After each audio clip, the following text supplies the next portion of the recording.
Welcome to the Talk Like a Leader podcast, where we explore the mindset, skill set, and habit set of leadership communication.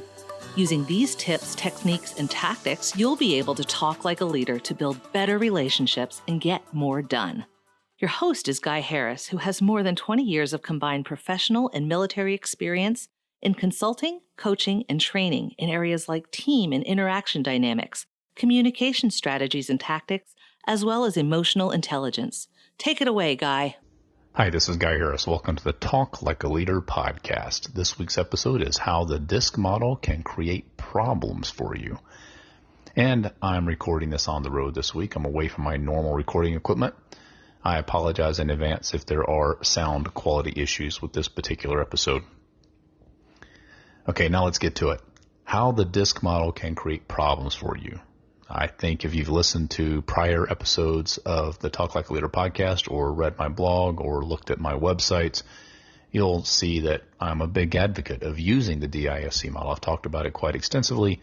Just recently had a series of episodes with my friend Carl Smith. And also last week, I talked about confirmation bias. So I'm going to put the confirmation bias idea and the DISC model idea together and talk about how the DISC model can actually be a problem generator if we don't use it with the proper mindset. The challenge is that even though the DISC model is a very powerful tool for understanding human behavior, for understanding communication styles and preferences, for translating and interpreting what other people mean by the things they say, it can, if you use it in the wrong way, cause a problem for you because it can actually feed your confirmation bias.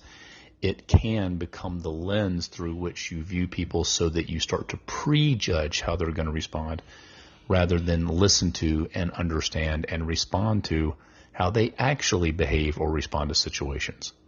The DISC model can become a frame for stereotyping people to, for example, decide in advance that people with dominant traits are always angry, or that people with supportive traits are weak and indecisive, or people with cautious traits are overly analytical, or that people with inspiring traits are just silly and goofy. All of those would be negative and stereotypical prejudging observations about extremes of the behavior rather than just normal expressions of any of the four DISC types. So if we're not careful, the DISC model becomes a way to stereotype people, to prejudge people, and to label people, to put them in boxes. It becomes a way to excuse our own bad behavior rather than learn how to adapt and adjust to different situations. And that's how it can get you in trouble. If you use it with the wrong mindset, if you use it as a labeling device, as an excusing device, you will get yourself in trouble because it will actually cause friction or challenge in your leadership relationships rather than help you facilitate deeper and better communication. So what's a better way to use the DISC model? Well, we want to do the things I talked about in the Avoiding Confirmation Bias episode, which was last week. And the key point there is to remain curious about people even when you have information that helps you understand them better. If you're not careful, you can use the DISC model in a way that takes a population average, applies it to an individual person, and that's just not okay. You can't say that the average of a population is represented by each observation in the population.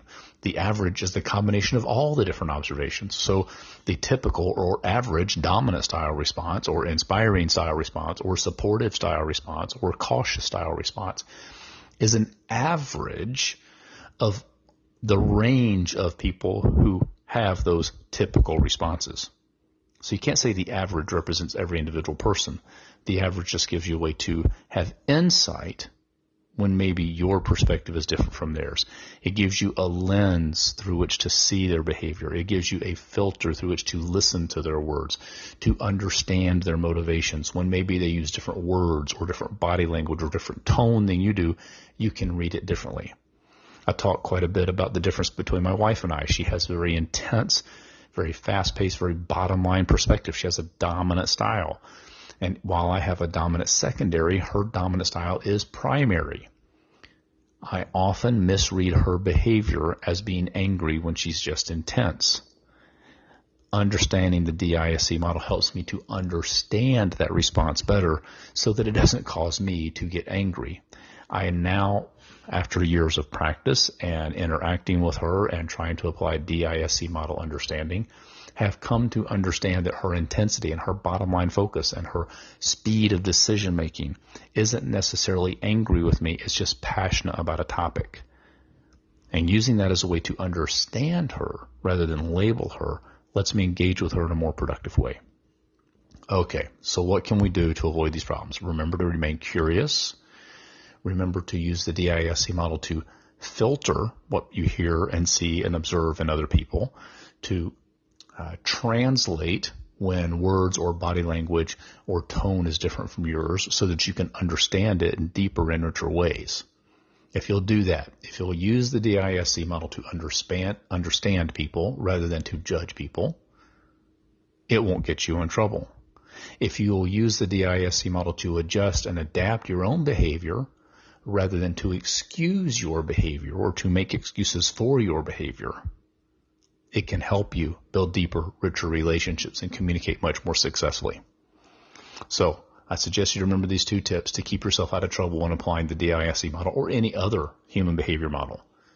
Use the models to understand people, not to judge them, and use them to adapt your own behavior, adjust your own behavior, rather than to excuse your own behavior. If you'll do these things, you can talk like a leader.